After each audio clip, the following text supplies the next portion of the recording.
Bom, então, boa tarde a todos. Vamos dar início à nossa sessão ordinária de número 40/2021. Hoje é 5 de outubro de 2021, são 14 horas, e a reunião está sendo realizada de forma online. Iniciando nossos trabalhos, passamos de imediato para a apreciação da minuta da ata de número 39/2021. Senhores conselheiros, estão todos de acordo?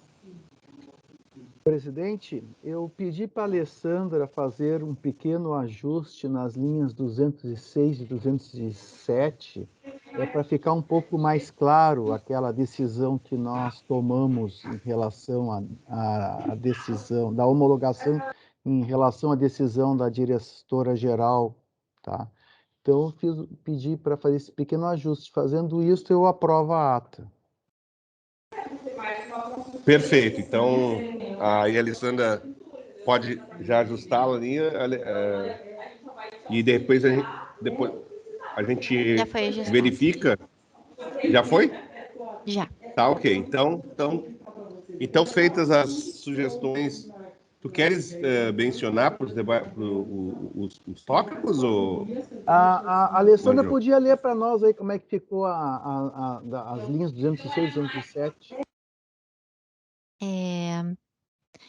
Na linha 206, a gente substituiu a palavra revertendo por mantendo. 207 também revertendo.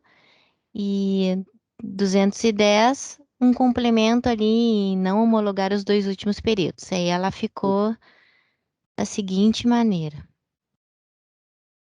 Só um instante.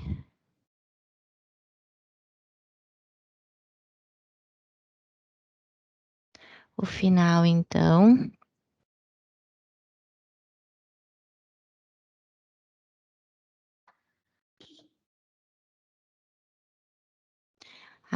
O final ficou após um pequeno debate e o pedido de registro integral das manifestações do conselheiro Luiz Henrique Mangion e do conselheiro Paulo Roberto Petersen, que estão integralmente registradas, o Conselho Superior aprova por unanimidade. E aí, nas falas, ficou com a palavra... Deixa eu pegar aqui, que não tem as linhas aqui. Com a palavra, o conselheiro Luiz Henrique Mangion registra que concorda com a manifestação da diretora-geral da exclusão do item do dia 15 de janeiro, porque foi um ato de vandalismo, porém não concorda com a manutenção dos outros 2 itens.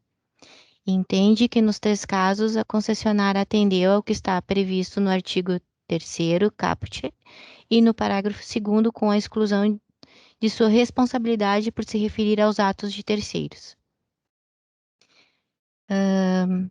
Depois, ali na linha, entende que por fato de terceiros, a concessionária não pode ser responsabilizada, tendo em vista que ela tomou as devidas providências que estavam ao seu alcance. Nesse sentido, não aprova a homologação da direção-geral em relação aos 2 itens, pois a primeira já está de acordo. Aí tem a fala do conselheiro Paulo Roberto Petersen. Vocês querem que eu leia? Eu acho que não precisa, era só o trecho que o Mangion... Tu chegaste a ler a linha 206 e 207? Sim, eu li toda a sua fala ali, que a gente trocou as palavras. Depois tem a fala do conselheiro Petersen e a fala do presidente. Tá, para mim tá bom.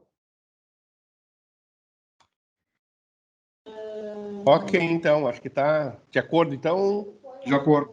Aprovado, presidente. Obrigado. De nada. Bom, próximo item da nossa pauta, a apreciação de matérias.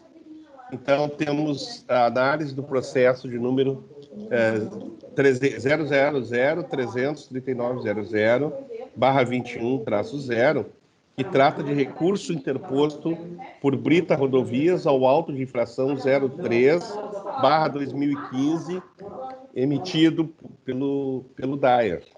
O conselheiro relator é o conselheiro Luiz Henrique Mangion e o conselheiro revisor é o conselheiro Alexandre Portes. Passo de imediato a palavra para o conselheiro Luiz Henrique Mangion, para que possa apresentar o seu relatório. Boa tarde a todos. Havia uma solicitação da Brita para a postergação dessa sessão em função de não possibilidade de comparecer hoje, mas eu acho que não será necessário deliberar este assunto, porque os representantes da concessionária estão presentes. Então, vamos passar a tratar da matéria em si. Do relatório. O presente expediente tem por objetivo a análise do recurso interposto pela empresa Brita Rodovias S.A. ao auto de infração 3/2015 emitido pelo DAER, que aplicou à concessionária multa de 600 URMs em face da não implementação de obras destinadas à segurança e à comodidade dos usuários, relativa à não execução de obras de melhorias, a reformulação do acesso à Picada Francês e Rua Marechal Deodoro da Fonseca, junto à rodovia ERS 115, trecho entroncamento ERS 239 para Taquara, em Igrejinha, na altura do quilômetro 6+500, previstos no PBE, volume 1, informativo do projeto, no PE, volume 2, relatório do projeto, e no PER, volume 3, plano de melhoramentos. O auto de infração foi emitido em 11 de agosto de 2015 e o recurso apresentado em 24 de agosto de 2015. Em 16 de setembro de 2015, o processo foi encaminhado à Direção-Geral do DAER para emissão da decisão final, havendo manifestação da SCO e da SAJ pelo não acolhimento da defesa prévia. Em 6 de novembro de 2020, portanto, mais de 5 anos depois, o processo é encaminhado à DOR e à SAJ para manifestação. Em 27 de novembro de 2020, a Direção-Geral do DAER decide pelo não acolhimento da defesa apresentada. Em 30 de dezembro de 2020, a concessionária é notificada e, em 28 de janeiro de 2021, apresenta tempestivamente seu recurso à AGERGS, onde alega, em resumo, que a obra prevista no PER para após o ano de 2004 não foi executada em razão de jamais ter sido introduzido no contrato e no fluxo de caixa, já que dependia do reequilíbrio econômico e financeiro do contrato de concessão, o que não ocorreu. E houve a prescrição do procedimento administrativo de multa do auto de infração 3/2015, datado de 11 de agosto de 2015, com base no decreto 20.910 de 32. O processo é encaminhado à AGERGS em 17 de fevereiro de 2021. A Diretoria de Qualidade se manifestou por meio da informação 12/2021 de que, apresentando que 1. Não resta dúvida que havia previsão no PER de execução de obras de melhoria à reformulação do acesso à Picada Francês e Rua Marechal Deodoro da Fonseca, à rodovia ERS 115, trecho entroncamento ERS 239 para Taquara e Igrejinha, na altura do quilômetro 6 mais 500 após 2004, ano em que deveria ter sido verificado o equilíbrio econômico e financeiro de forma definitiva. Sob este aspecto, é fato que o poder concedente não cumpriu o prazo estipulado no parágrafo único da cláusula primeira do primeiro termo aditivo ao contrato de outorga de concessão PJCD 152/98, anexo 3 da Lei Estadual 11.545 de 2000, bem como as prorrogações estabelecidas nas leis estaduais 12.204 de 2000 e 12.204 de 2000, para as partes verificarem o equilíbrio econômico e financeiro de forma definitiva. 2. Também é verdade que no item 3.3, investimentos totais, do capítulo 3, planilhas econométricas do volume 5 do PER, não há valores previstos para obras de melhoria e ampliação de capacidade a partir do ano 6 do contrato de concessão, 2003-2004. O último valor constante no quadro de investimentos totais era de 698.790 para o ano 5, 2002-2003. 3. Entende que deve ser mantida a aplicação da penalidade por não ser a melhor prática para uma concessionária de rodovias priorizar o equilíbrio econômico-financeiro em relação à prestação adequada do serviço, sobretudo em obra que visava aumentar a segurança do usuário e a fluidez do tráfego. Ressalta que a tarifa foi paga pelo usuário, que teria direito de receber o serviço adequado. 4. Apresenta que a concessionária deveria, durante todo o prazo contratual, prestar um serviço adequado, com eficiência, segurança, fluidez de tráfego e atualidade, e de acordo com os documentos apresentados no processo. E de acordo com o documento apresentado no processo, isso não teria ocorrido. 5.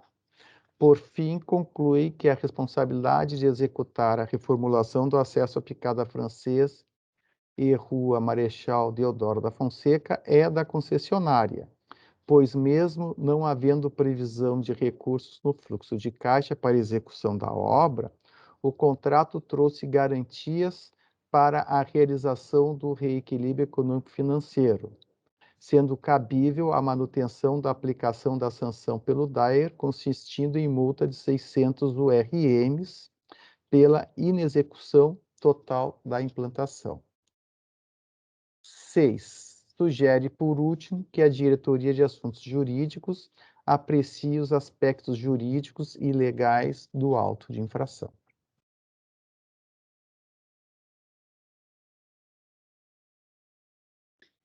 A Diretoria de Assuntos Jurídicos, através da informação DJ-GERG 115/2021, apresenta que, no mérito, assiste razão à recorrente quanto à prescrição da pretensão punitiva, que no presente caso decorre da prescrição intercorrente, ou seja, da paralisação do processo administrativo por mais de 3 anos após a apresentação da defesa prévia da recorrente em 27 de agosto de 2015, que somente foi objeto de decisão em 27 de novembro de 2020 e de notificação à empresa em 30 de dezembro de 2020.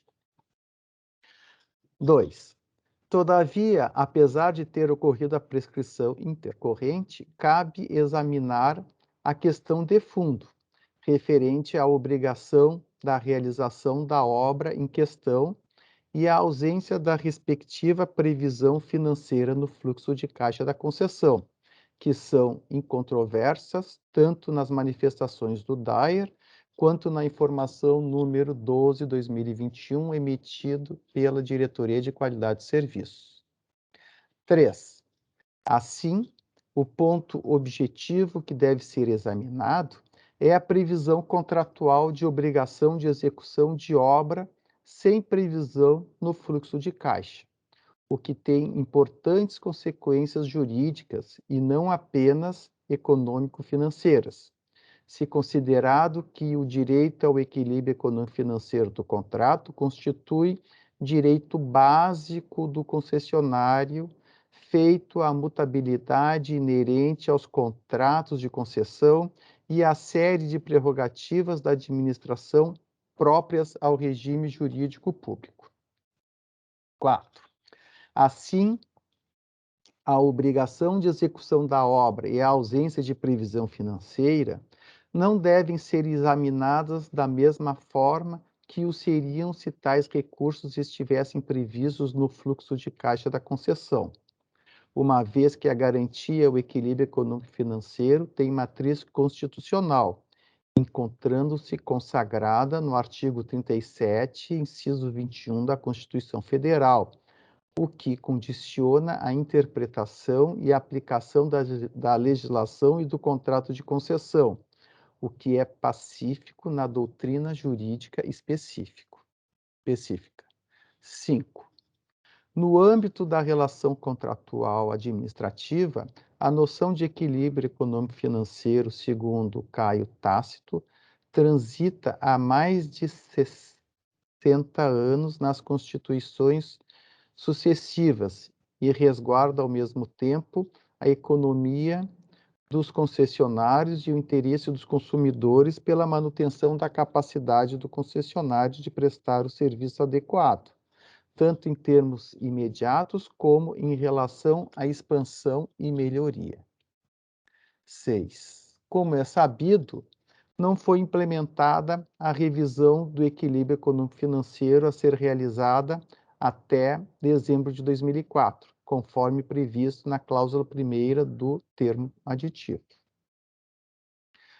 7. Sobreveio, então, o termo de reratificação do contrato, que no item 4 retificou o prazo para reequilíbrio econômico-financeiro para 31 de dezembro de 2006, ratificando pelo prazo contratual todas as demais cláusulas constantes do termo aditivo celebrado entre as partes em decorrência da Lei Estadual 11.445, de 22 de novembro de 2000, como estabeleceu no item 5 deste ajuste. 8. Assim, diverge-se do entendimento da informação número 12/2021, pois a ausência de previsão de recursos financeiros para a execução de obra que continuou prevista no PER é fato relevante no contrato que impactou o equilíbrio econômico-financeiro, o que não pode ser desconsiderado, pois, se assim fosse, todas as obras para as quais não havia previsão de recursos no fluxo de caixa poderiam ser exigíveis sem os respectivos recursos, o que não é acolhido pelo ordenamento jurídico. 9. Desta forma, considerando o direito do concessionário ao equilíbrio econômico-financeiro e, no caso concreto, a ausência de recursos financeiros no fluxo de caixa da concessão para a obra em questão, não é possível reconhecer o descumprimento contratual da recorrente. 10. Por fim, opina pelo conhecimento do recurso e pelo seu provimento, quer em face da prescrição intercorrente do processo administrativo, que ficou paralisado por mais de 5 anos no DAER, quer pela ausência de alocação de recursos financeiros no fluxo de caixa do projeto de exploração da rodovia. É o relatório, senhor presidente. Obrigado, conselheiro Mangion. Dando prosseguimento, eu abro a palavra, passo a palavra agora para o senhor Adair Machado, da Brita Rodovias, pelo prazo de 10 minutos. Muito bem. Senhor presidente, Luiz Afonso Sena, senhores conselheiros, senhora diretora-geral, servidores da AGERGS presentes e demais interessados. O objeto de auto-infração de que trata o processo número 000-300-39.00/21-0 tem origem no pedido da Câmara de Vereadores de Igrejinha, endereçado ao diretor de Operações rodoviária do DAER, ofício número 313/12, datado de 31 de outubro de 2012, através do qual solicita a modificação de retorno, abre parênteses, rótula vazada, fecha parênteses, que dá acesso à Rua Marechal Deodoro da Fonseca, onde localiza-se a empresa Calçados Usaflex, adotando o mesmo modelo utilizado nos dois acessos principais de Igrejinha, junto ao bairro 15 de Novembro e Centro. A obra pedida não tem previsão no contrato de concessão.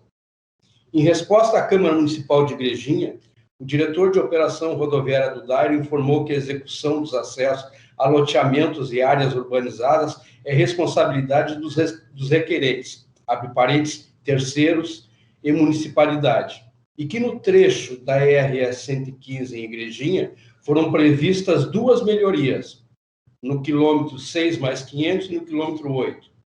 Entretanto, em virtude da assinatura do termo aditivo número 1 no ano de 2000, bem como do termo de reratificação em 2006, a execução destas obras dependia de uma verificação do equilíbrio econômico-financeiro pelo Estado, o que não ocorreu, motivo pelo qual a concessionária não executou as obras. A hora recorrente apresentou a sua defesa prévia tempestivamente, em 27 de agosto de 2015, sendo que o diretor-geral do DAER, RS, respondeu, indeferindo o pedido, apenas em 17 de dezembro de 2020, postada no Correios mediante AR em 29 de dezembro de 2020. Passados, portanto, 5 anos e 4 meses. Desta forma, com base no artigo 1º do Decreto Federal 2910/32, princípio da simetria, tal multa teria sido atingida pela prescrição. Abre aspas, artigo 1º. As dívidas passivas da União, dos Estados e dos municípios, bem assim todo e qualquer direito ou ação contra a Fazenda Federal, Estadual, Municipal, seja qual for a sua natureza, prescreve em 5 anos contados da data do ato ou fato da qual se originário. Em relação a esta obra, assim como as demais indicadas para serem realizadas após 2004, a concessionária jamais foi alvo de qualquer auto de infração por parte do DAER no curso do contrato. Também, o suposto descumprimento integrou o levantamento feito pela empresa Dynatest, contratada pelo Estado para reformular o Programa Estadual de Concessões Rodoviárias, desenvolver estudos em concessões e apresentar modelo de licitação para o DAER. A propósito, o levantamento feito pela Dynatest em relação aos contratos de concessão, além de desvirtuar o objeto do edital, como bem apontou o Tribunal de Contas do Estado em inspeção especial, foi cercado de polêmica. Sobre o objeto da contratação do serviço, expediente 002353-0200/12-0, o conselheiro relator do Tribunal de Contas do Estado acolheu a sugestão da área técnica, determinando a suspensão do edital. Para acolher o pedido de medida cautelar, o conselheiro relator levou em conta, entre outras inconformidades, vício formal na deliberação do Conselho Rodoviário, abre parênteses, o parágrafo 3º do artigo 5º da Lei 11.090/1998 impõe a presença de, no mínimo, 6 conselheiros para deliberação, fecha parênteses. Pois a deliberação foi por apenas 3 conselheiros, pelo placar de 2-1. Exigência indireta de quantidade mínima de atestados de capacidade técnica, atribuição excessiva de peso à nota de proposta técnica em relação ao preço. Como resultado das inconformidades, restringindo o competitório, a Dynatest foi a única empresa a apresentar a proposta, cuja habilitação cadastral necessária foi autorizada de última hora. Para uma avaliação adequada da matéria, importa que se faça uma breve reprodução de alguns fatos relevantes que envolveram a execução do contrato até a celebração do termo aditivo.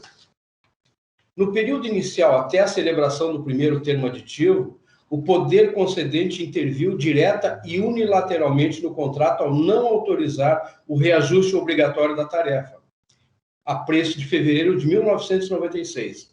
Fato que corroeu a arrecadação e gerou forte desarranjo nas finanças da concessão, atingindo uma defasagem de quase 50%. Tal situação só pôde ser parcialmente contornada com a recomposição escalonada da tarifa a partir de 30 de novembro de 2000 até dezembro de 2003, prevista naquele aditivo. O PE e PBE previram uma série de obras de melhorias que deveriam ser executadas no curso do contrato, com os custos devidamente considerados e lançados no fluxo de caixa. Algumas executadas da forma prevista, outras que resultaram na exclusão por ocasião do PER, que consolidou os projetos anteriores, ou indicadas nesses com alguma adequação, porém para serem executadas após 2004.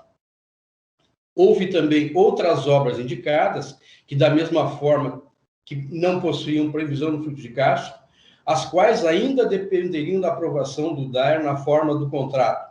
Abre parênteses, item 15.2.5, fecha parênteses. Por ocasião da celebração do termo aditivo, o poder concedente retirou do fluxo de caixa do contrato os valores que se destinariam à execução das obras de melhorias, tendo em vista que repassou à concessionária temporariamente e de forma provisória, abre parênteses, mas que acabaram se tornando permanentes e definitivas, fecha parênteses, encargos não previstos originalmente, serviços de ambulância, guincho e conservação de trechos urbanos. Cláusula 2ª do termo aditivo número 1, abre aspas, parágrafo 2º, do DAER, do PER, de que trata o parágrafo anterior, deverá constar todos os investimentos realizados e a realizar até 2004, com suas respectivas quantidades e preços unitários, item a item. Fecha aspas. O parecer da diretoria jurídica da agência tornou clara essa questão do processo que envolveu outra obra, também referida no mesmo ofício do diretor do DAER, processo número 00307-39.00/17-8, ao destacar, abre aspas, e é justamente na alocação de recursos que se constata alteração contratual relevante, fundamental para o exame da autuação em questão, qual seja a previsão no PE de obras, interseções e acesso e a ausência de previsão dos respectivos recursos no PER. Fecha aspas. Assim, a contar de 2004, os investimentos deveriam sofrer as devidas adequações para atender às necessidades do contrato até o seu vencimento, pois os valores lançados no fluxo de caixa não refletiam tal condição. A verificação do equilíbrio econômico e financeiro definido no aditivo para ser feito em 2004 era a condição necessária não apenas para atender o restabelecimento da equação econômica financeira, mas também para incluir as obras de melhorias no fluxo de caixa e, por via de consequência, no contrato, bem como retornar ao poder concedente os encargos assumidos temporária e provisoriamente. Tanto os encargos repassados não previstos, assim como os investimentos, tiveram seus valores definidos até o ano de 2004, quando deveria ser feita a verificação definitiva do equilíbrio econômico e financeiro previsto no TA1, o qual reequilibrou o contrato parcialmente como reconhecido pelo DAER em seus relatórios sobre o Programa Estadual de Concessão de Rodovias. As obras indicadas no PER para após o ano de 2004 dependiam da verificação do equilíbrio econômico-financeiro definida no termo aditivo, a qual deveria ser feita até dezembro daquele ano, e da inclusão dos seus valores no fluxo de caixa, e por via de consequência, no contrato. Para corroborar o fato dessas obras não conterem obrigação contratual antes da verificação do equilíbrio econômico-financeiro, pois não foram integradas ao contrato, transcrevemos aqui parte da ata da reunião ocorrida na sede do DAER entre a autarquia e as concessionárias do Programa Estadual de Rodovias. Eu peço só licença um minutinho. Só queria alertar que já se passaram os 10 minutos, então eu posso lhe dar mais uns 2 minutos de tolerância, por favor, se puder acelerar. Perfeito, perfeito. Vou tentar acelerar. Obrigado. Em 12 de março de 2003, ocasião em que o diretor de operação e concessão referiu. Abre aspas, quanto à existência e à necessidade de obras não previstas no PE, no PBE e no PER, ficou acertado que, em face de qualquer um daqueles documentos ser simplesmente referencial e haver a necessidade de manutenção de padrão adequado de pavimento e sinalização das rodovias, as obras de melhoramento deverão seguir programações periódicas a serem encaminhadas ao DAER pelas concessionárias, independentemente de estarem ou não previstos nos documentos acima citados, podendo, portanto, as concessionárias executar obras não previstas ou propor substituições ou complementações a outras obras previstas nos mesmos documentos, sendo que, por ocasião da futura revisão contratual, seus custos serão computados no respectivo equilíbrio econômico-financeiro. Importa destacar que a obra objeto de infração em questão não foi realizada pela empresa estatal que administra as rodovias que formaram o polo de Gramado, passados mais de 8 anos da extinção do contrato, cobrando a tarifa de pedágio com menos serviços oferecidos aos usuários. Ainda tem algum tempo, sim, presidente?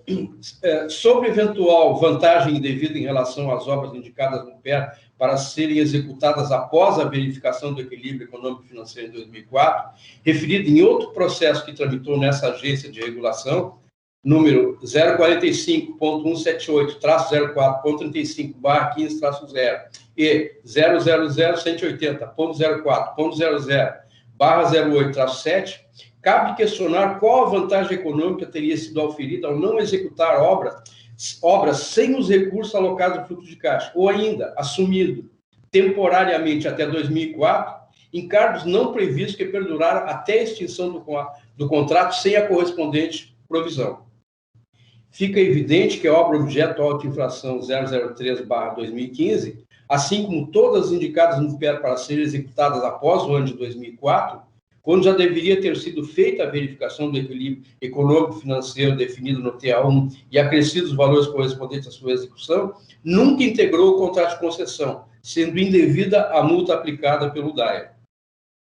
Dessa forma, invocando ainda a decisão da AGERGS, que acolheu o recurso de outra multa aplicada, processo número 00307-39.00/17-8, cuja condição é semelhante, requeremos o acolhimento do recurso voluntário interposto a essa agência de regulação.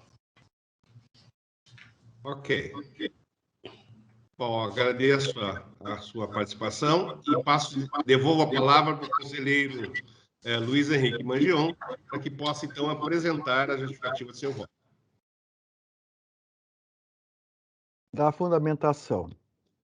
A AGERGS atua como instância recursal por força no previsto no contrato PJ-CD 152/98, item 13.2.4.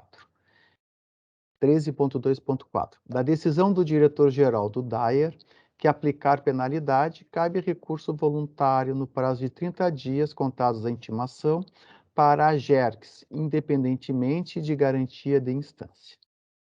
Neste expediente, conforme alegado pela concessionária, deve ser analisado como questão preliminar o questionamento quanto à prescrição do auto de infração. Esta questão foi muito bem analisada pela Diretoria de Assuntos Jurídicos. Decorre da prescrição intercorrente, ou seja, da paralisação do processo administrativo por mais de 3 anos após a apresentação da defesa prévia da recorrente, em 27 de agosto de 2015, que somente foi objeto de decisão em 27 de novembro de 2020 e de notificação à empresa em 30 de dezembro de 2020. Portanto, no caso ora analisado, em que o processo punitivo ficou comprovadamente paralisado por mais de 5 anos, aplica-se, por força da analogia, a prescrição intercorrente à pretensão punitiva, devendo o auto de infração ser arquivado com fundamento no artigo 1º, parágrafo 1º da Lei 9873 de 99. Artigo 1º. Prescreve em 5 anos a ação punitiva da administração pública federal direta e indireta no exercício do poder de polícia, objetivando apurar infração à legislação em vigor, contados da data da prática do ato ou, no caso de infração permanente ou continuada, do dia em que tiver cessado. Parágrafo 1º. incide a prescrição no procedimento administrativo paralisado por mais de 3 anos, pendente de julgamento ou despacho, cujos autos serão arquivados de ofício ou mediante requerimento da parte interessada, sem prejuízo da apuração da responsabilidade funcional decorrente da paralisação, se for o caso.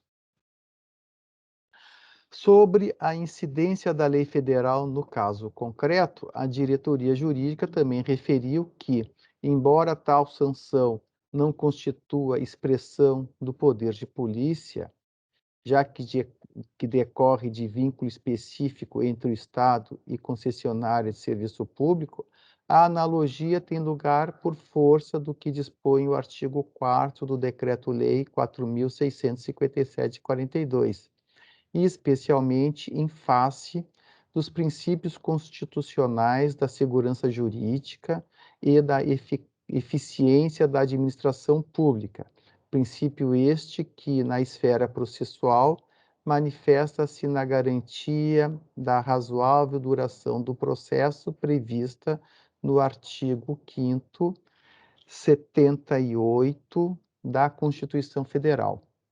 Portanto, a pretensão punitiva do Dyer está prescrita. Todavia, não poderia deixar de me manifestar quanto à aplicação da penalidade propriamente dita, tendo em vista que, além de haver divergência entre os posicionamentos apresentados pela diretoria de qualidade e pela diretoria jurídica, há também decisões tomadas pelo Conselho Superior da AGERG sobre esta matéria específica, numa época recente, quando os conselheiros, por terem atuado na diretoria de concessão do Dyer, nas concessionárias de rodovias e na fiscalização desses contratos junto à AGERGS, continham conhecimento aprofundado sobre os contratos de concessão e seus aditivos, mas tinham entendimentos completamente divergentes sobre as obrigações que esses contratos traziam para as concessões. O contrato de concessão do Polo Rodoviário de Gramado, operado pela empresa Brita Rodovias S.A., disciplina, na cláusula 13ª, os procedimentos para aplicação de penalidades por parte do Dyer. Assim, há previsão contratual de aplicação da pena de multa pela inexecução parcial ou total do contrato, mediante a lavratura de auto de infração, assegurado o prazo de defesa prévia e recurso à AGERGS da decisão emitida pelo diretor-geral do Dyer.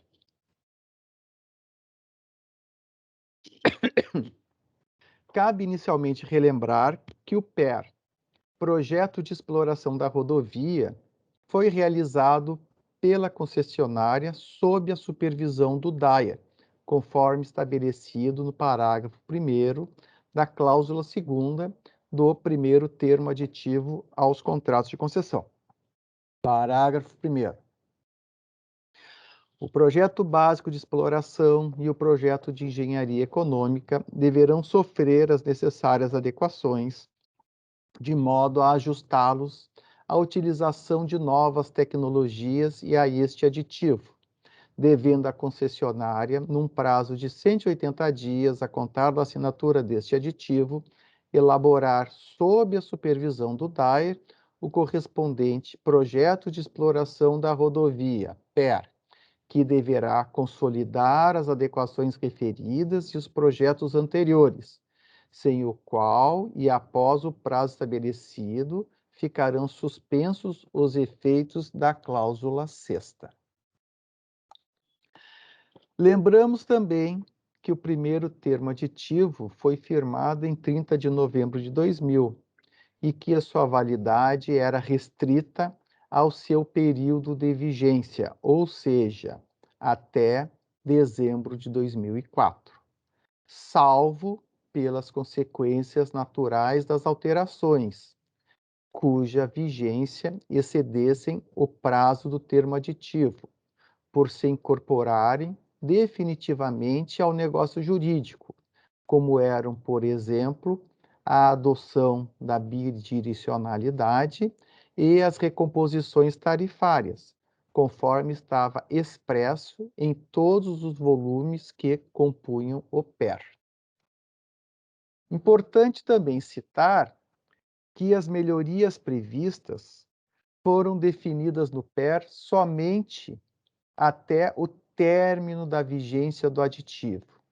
Isso significa que, a partir do ano 6 do contrato de concessão 2003-2004, não existia mais um cronograma previamente definido de quais obras deveriam ser realizadas pela concessionária, uma vez que somente o projeto básico de exploração, anexo ao contrato original, continha previsões de melhorias para o período compreendido entre os anos 7 e 15 da concessão, ou seja, respectivamente entre os anos de 2005 e 2013.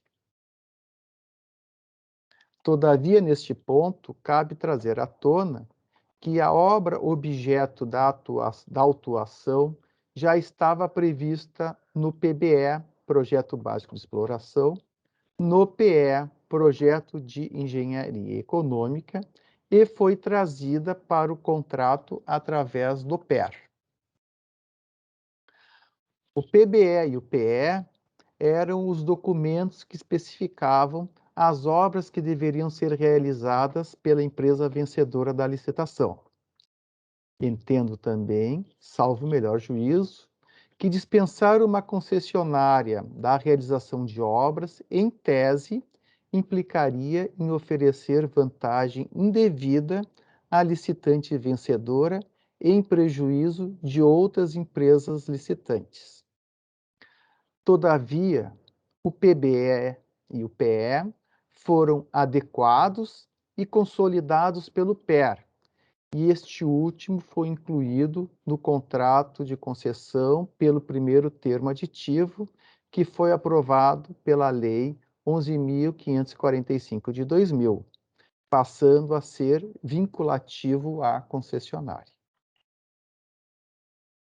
Cabe, porém, esclarecer que, conforme apresentado no PER, não havia a previsão de recursos financeiros para a realização de obras de melhorias e ampliação de capacidade entre os anos 7 a 15 do contrato de concessão. Posteriormente, foi firmado o termo de re-ratificação, que retificou o prazo de vigência do termo aditivo para até 31 de dezembro de 2006, para data a ser verificado o equilíbrio econômico e financeiro dos contratos, o que, de fato, não ocorreu. Mas este termo também ratificou, pelo prazo contratual, todas as demais cláusulas constantes do termo aditivo. E aqui se pergunta, quais seriam estas cláusulas? Algumas seriam a avaliação por índice de imagem, investimentos necessários para manter a qualidade das rodovias, os novos valores das tarifas e o regime de cobrança bidirecional. Mas as obras de melhoramentos, houve ou não a sua ratificação pelo prazo contratual? E as obras que estavam previstas no PER, sem a previsão de investimentos, passaram ou não a ser obrigação da concessionária? Esta é uma questão de difícil resolução.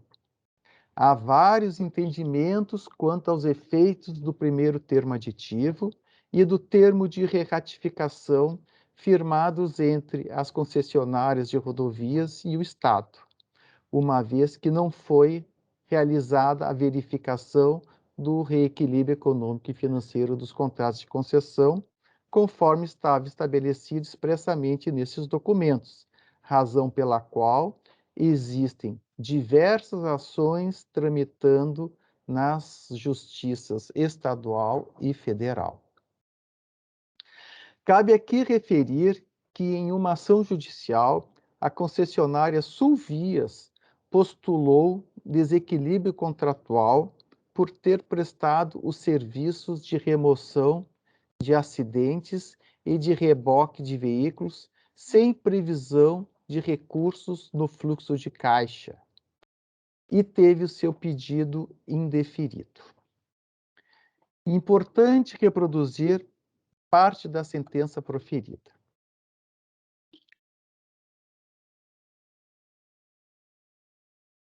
Neste aspecto, entendo que, de fato, os eventos anteriores ao TA1 foram considerados para a formação do novo fluxo de caixa do PER e que o poder concedente repassou a execução dos serviços de assistência aos usuários para a concessionária neste instrumento de alteração contratual, no qual houve um acréscimo de custo pela operação desses serviços do sistema de atendimento ao usuário, mas também houve redução de encargos e incremento de receita tarifária como contrapartida.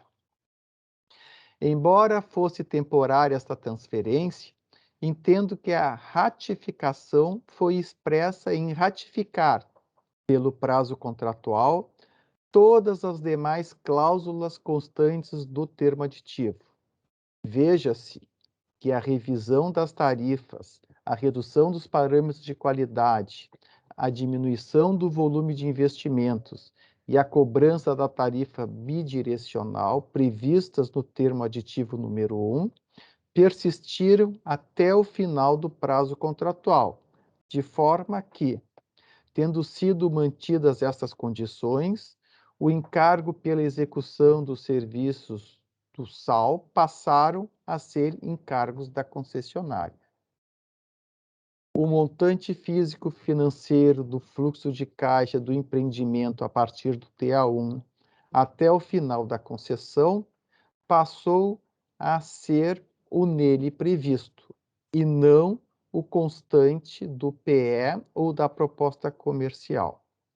Se o TA1 tivesse tido sua vigência esgotada em dezembro de 2004, conforme defende a autora, nos anos posteriores deveria ser observado o fluxo de caixa original, e não o que sofreu adequações ao aditivo contratual, assim como as demais alterações no contrato feitas por este aditivo.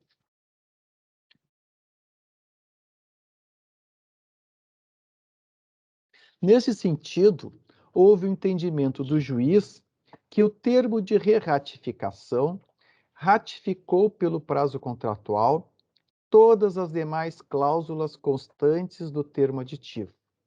Assim, as melhorias que estavam previstas no PER continuariam a ser de responsabilidade da concessionária e deveriam ser realizadas até o final do prazo contratual. Assim, as obras que foram trazidas para o PER, mesmo sem a definição de prazo para sua execução, ou com previsão no fluxo de caixa da concessão, passariam a ser obrigação da concessionária e deveriam ser executadas até o final do prazo da concessão. Já as obras que estavam previstas no PBE e no PE, que não foram trazidas para o PER, deixariam de fazer parte das obrigações da concessionária. Cabe referir que esta matéria, não faz muito, foi objeto de deliberação por este Conselho Superior, que, por maioria, em 2 ocasiões, decidiu nesse sentido. Em 6 de junho de 2017, nos autos do processo 045177-0435-157, em recurso de mesma natureza impetrado pela concessionária Rodosul ao auto de infração número 4 de 2017, ficou decidido por maioria, conforme resolução decisória 520 de 2019, que a concessionária seria a responsável pela implantação das obras de melhorias que foram trazidas para o PER, mesmo que não houvesse previsão de recursos financeiros no volume 5, Economia do Polo do PER, tendo sido vencido o entendimento de que as obras que estavam previstas no PBE continuariam sendo de responsabilidade da concessionária, mesmo após a assinatura do primeiro termo aditivo. Em 12 de dezembro de 2019, conforme resolução decisória 564/2019, também por maioria, no recurso impetrado pela concessionária Brita Rodovias S.A. ao auto de infração 5 de 2017, processo 045-178-045-15-0, foi mantido o entendimento de que a concessionária seria a responsável pela implantação das obras de melhoria que foram trazidas para o PER, mesmo que não houvesse previsão de recursos financeiros no volume 5, Econometria do Polo do PER. Feitos estes esclarecimentos, voto por conhecer e dar provimento ao recurso apresentado pela concessionária Brita Rodovias S.A., ao auto de infração número 3/2015, por estar prescrita a pretensão punitiva do TAIR. É como voto, senhor presidente, senhores conselheiros. Obrigado, conselheiro Mangion. Passo a palavra para o conselheiro Alexandre Porce, conselheiro revisor do processo. Item 4 da revisão. Em conformidade com o disposto no regimento interno da GERGS, revisei o relatório e confirmo a sua correção quanto à descrição dos fatos e a fundamentação das partes, bem como respeito ao contraditório e à ampla defesa. Quanto ao mérito, reporto na fundamentação apresentada pelo conselheiro relator, acompanhando o seu voto. Obrigado, conselheiro Alexandre Porce. Passamos para os debates agora, então passaria a palavra pergunto se o conselheiro Paulo Roberto Petersen tem alguma consideração? Não, senhor presidente, nenhuma consideração a ser feita. Obrigado. Bom, eu na realidade, eu gostaria de só rapidamente tecer alguns breves comentários. Na verdade, a gente está encerrando um ciclo, esta primeira rodada de concessões aqui no Estado, e estamos começando agora uma nova rodada, um novo ciclo, e eu acho que o que se está discutindo aqui é muito emblemático em relação ao que se espera de uma concessão, principalmente do poder concedente. Eu confesso que eu não consigo entender porque ficaram 5 anos sob a apreciação do DAER este processo. Isso não tem a menor justificativa para isso. 5 anos que levou para a prescrição. Então, perde, inclusive, muito do sentido de tudo, da análise, na medida que o tempo se passou, e me parece que essa é a conclusão a que se chega, prescreveu. Por outro lado, se pergunta por que prescreveu. E isso acho que é uma lição que precisa ser considerada muito importante, tanto para a casa, para a nossa agência, como para o poder concedente, é o cumprimento pleno das suas obrigações. Então, a não realização da revisão lá atrás é outra coisa. Por que não aconteceu a revisão? Né? Eu tive a oportunidade de acompanhar bastante desses processos, enquanto na vida acadêmica, e interessado nas questões das concessões, e particularmente das rodovias, e o que a gente viu é que não terminou, na verdade está terminando um ciclo sem terminado ainda as avaliações. Nós temos várias coisas que estão em aberto ainda em relação a esta primeira rodada de concessões, né? E muito aparece, então, quer dizer, quando o poder concedente não cumpre a sua parte, o que a gente pode esperar do resto? Né? Então, eu só faço esse registro porque nós estamos entrando no novo ciclo, os contratos são muito melhor elaborados, eu não tenho a menor dúvida em relação a isso, né? Mas estas coisas de fazer a obra, não fazer a obra, etc., é algo que prejudica fundamentalmente. Se o contrato não deixa claro, se o regramento não é claro o suficiente, se o poder concedente, os concessionários, cada um não cumpre na plenitude a sua parte, é óbvio que nós vamos ter problemas. E o prejudicado, normalmente, acaba sendo os usuários. Então, eu só faço esses comentários porque eu confesso que eu não consigo entender por que uma entidade fica 5 anos apreciando alguma coisa, tá? E deixa prescrever um processo. Isso me foge a minha capacidade de compreensão. Por outro lado, me parece que é óbvio que, passando o prazo, está prescrito e fica todo o resto prejudicado, né? Independente do mérito, a gente não está apreciando o mérito, estamos apreciando uma falta no processo burocrático porque prescreveu, pura e simplesmente. Bom, então, eu devolvo a palavra para o conselheiro Luiz Henrique Mangione para que ele possa, então, fazer a confirmação do seu voto. Presidente, antes de confirmar o voto, eu gostaria de dizer por que eu fiz esse voto mais comprido. Eu poderia ter parado na prescrição ali, mas eu achei muito importante trazer para o conhecimento dos atuais conselheiros as discussões que o conselho anterior tinha. Nós tínhamos um representante das concessionárias, que era oriundo das concessões de rodovias, um do poder concedente, que era oriundo da diretoria de concessões do DAIA, né?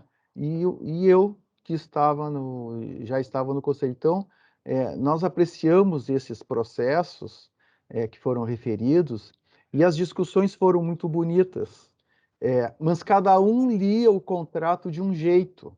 Então, esse contrato é um contrato multifacetado, é um contrato um contrato camaleão, cada um lê e enxerga ele de um jeito, ele é cheio de falhas e cheio de interpretações.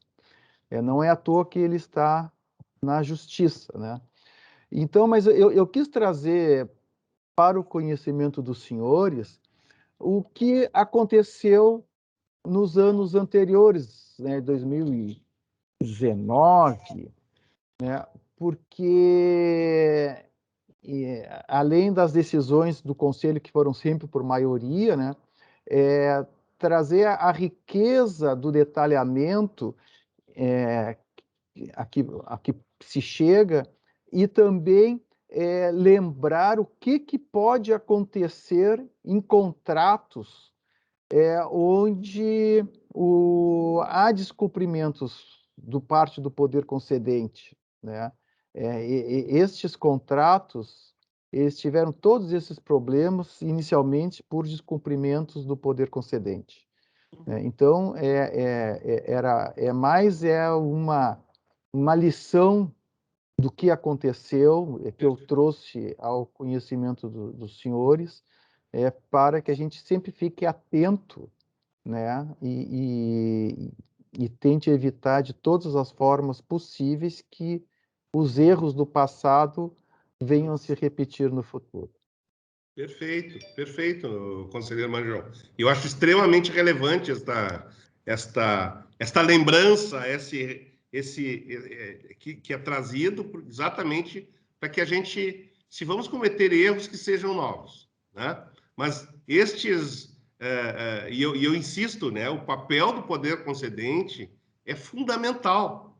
É fundamental. E contratos bem escritos também é fundamental. Porque quando se olha, contrato tende a ser ele tende a ser exato, pelo menos no seu espírito, né? Isso não são termos jurídicos, que eu não os conheço, mas como engenheiro, não pode ter duas interpretações para o mesmo fato.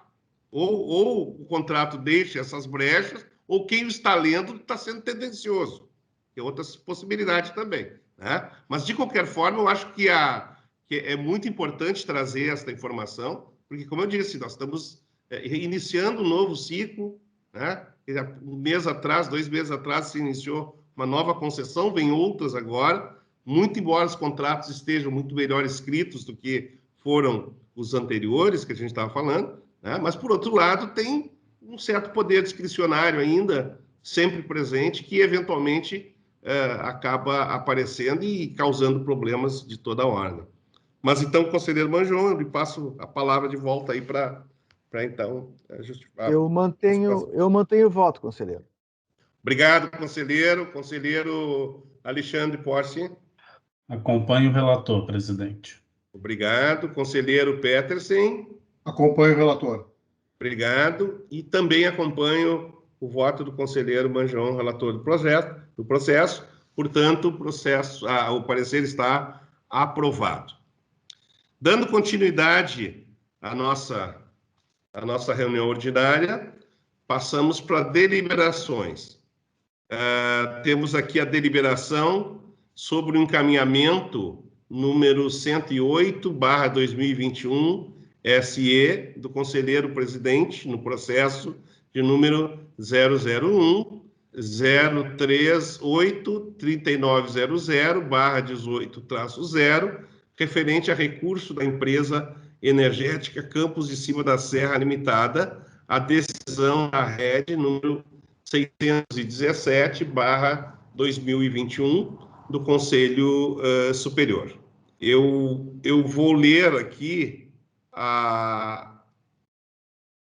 então, eu peço só um minutinho aqui, que eu acabei me perdendo aqui, mas estou resgatando. Um minutinho, por favor, só.